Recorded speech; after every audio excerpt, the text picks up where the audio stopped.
Hello दोस्तों, स्वागत है आपका अपने YouTube चैनल गायत्री मेडिकल में, जहां आप पाते हैं दवाइयों की संपूर्ण जानकारी। आज के इस वीडियो में हम बात करेंगे क्रीमाफिन सिरप के बारे में। यह एक लेक्सेटिव सिरप है जो कि कॉन्स्टिपेशन यानी कि कब्ज को ठीक करने के लिए यूज की जाती है। जानेंगे इस सिरप के composition, drug strength, use, dose, side effect और प्रिकॉशंस के बारे में, और साथ ही जानेंगे कि यह सिरप कैसे काम करती है। ये सभी बातें जानेंगे इस वीडियो में, तो बने रहिए वीडियो के अंत तक, जिससे कि आपको इस सिरप के बारे में पूरी जानकारी मिल सके। तो चलिए वीडियो की शुरुआत करते हैं।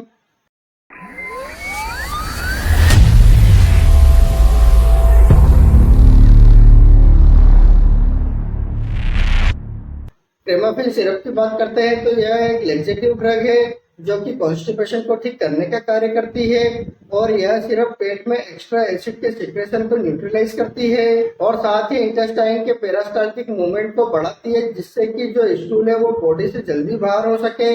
इस प्रकार यह अपना कार्य करती है। अब बात कर लेते हैं कंपोजिशन की। इस सिरप की कंपोजिशन की बात करते हैं तो इसमें liquid paraffin, magnesium hydrochloride, picosulfate, ये सभी इसमें मिलाए जाते हैं, और इन सभी की जो स्ट्रेंथ है वो पर 5 ml होती है। अब बात कर लेते हैं प्राइस की। इस सिरप के प्राइस की बात करते हैं तो यह आपको 250 रुपए में मिल जाती है, और यह जो प्राइस है समय के साथ बढ़ सकती है।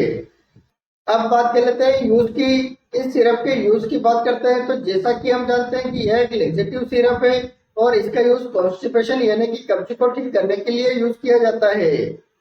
जैसे यदि किसी व्यक्ति को कॉन्स्टिपेशन यानी कि कब्ज के कारण यदि पेट ठीक से साफ नहीं होता है तो उस समय इस सिरप का यूज किया जाता है।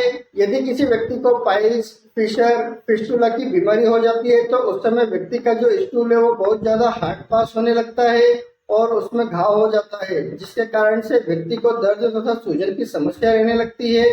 तो उस समय इस सिरप का यूज स्टूल को सॉफ्ट करने के लिए यूज किया जाता है। यदि किसी व्यक्ति के पेट में एसिड का सिक्रेशन बहुत ज्यादा हो जाता है तो उस समय एसिड को बाहर निकालने के लिए इस सिरप का यूज किया जाता है। यदि किसी व्यक्ति को इंटेस्टाइन में इंफेक्शन हो गया हो, या इंटेस्टाइन का ऑपरेशन करना हो, या कोलोनोस्कोपी करनी हो, तो उसके पहले इंटेस्टाइन को साफ करने के लिए इस सिरप का यूज किया जाता है। यदि किसी व्यक्ति के पेट का ऑपरेशन किया जाता है या डिलीवरी की जाती है तो उसके पहले इस सिरप का यूज किया जाता है, जिससे कि व्यक्ति को कॉन्स्टिपेशन की प्रॉब्लम ना हो। इस प्रकार क्रेमाफिन सिरप का यूज किया जाता है।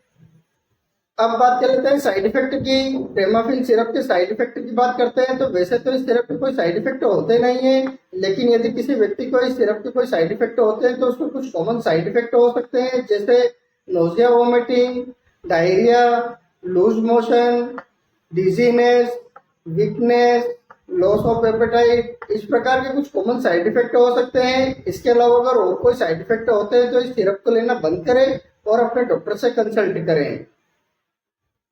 अब बात कर लेते हैं डोज की। क्रेमाफिन सिरप के डोज की बात करते हैं तो इस सिरप को व्यक्ति की बीमारी तथा एज और वेट के हिसाब से इस सिरप का डोज दिया जाता है।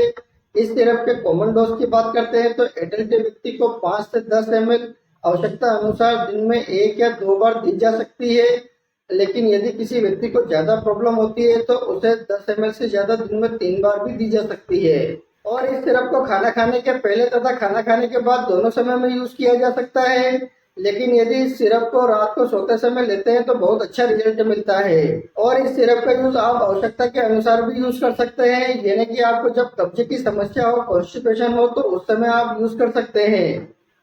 लेकिन यदि किसी व्यक्ति को कॉन्स्टिपेशन यानी कब्ज की ज्यादा समस्या रहती है तो उसे रेगुलर भी दी जा सकती है। यदि कोई व्यक्ति इस सिरप को रेगुलर यूज करता है और लंबे समय तक यूज करता है तो उस व्यक्ति का जो पेरास्टाल्टिक मूवमेंट है वो बढ़ जाता है, जिसके कारण से व्यक्ति का जो स्टूल है वो बॉडी में रुक नहीं पाता है, उसे बार बार दस्त लगते रहते हैं। और इस प्रकार की समस्या किसी किसी को होती है, सभी को नहीं होती है। इसलिए आप इस सिरप का यूज अपने डॉक्टर की सलाह से ही करें।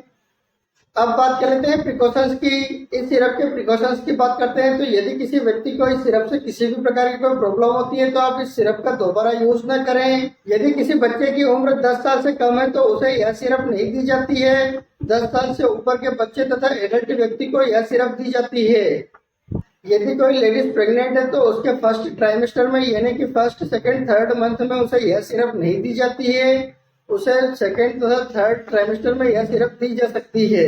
इस दवा को लेने के बाद आप ड्राइविंग या किसी हेवी मशीनरी पर काम न करें। यदि आप किसी भी प्रकार की कोई मेडिसिन का यूज करते हैं या आपको किसी भी प्रकार की कोई प्रॉब्लम हो तो आप अपने डॉक्टर को जरूर बताएं। आपसे एक रिक्वेस्ट करूंगा, आप अपनी मर्जी से किसी भी प्रकार की कोई मेडिसिन का यूज ना करें। आप अपने डॉक्टर या किसी फार्मासिस्ट की सलाह से ही मेडिसिन का यूज करें। उम्मीद करता हूँ कि आपको प्रेमाफिन सिरप के बारे में पूरी जानकारी मिली होगी। अगर वीडियो अच्छा लगे तो लाइक करें, शेयर करें, सब्सक्राइब करें, जिससे कि और भी लोगों को जानकारी मिल सके। जय हिंद, जय भारत।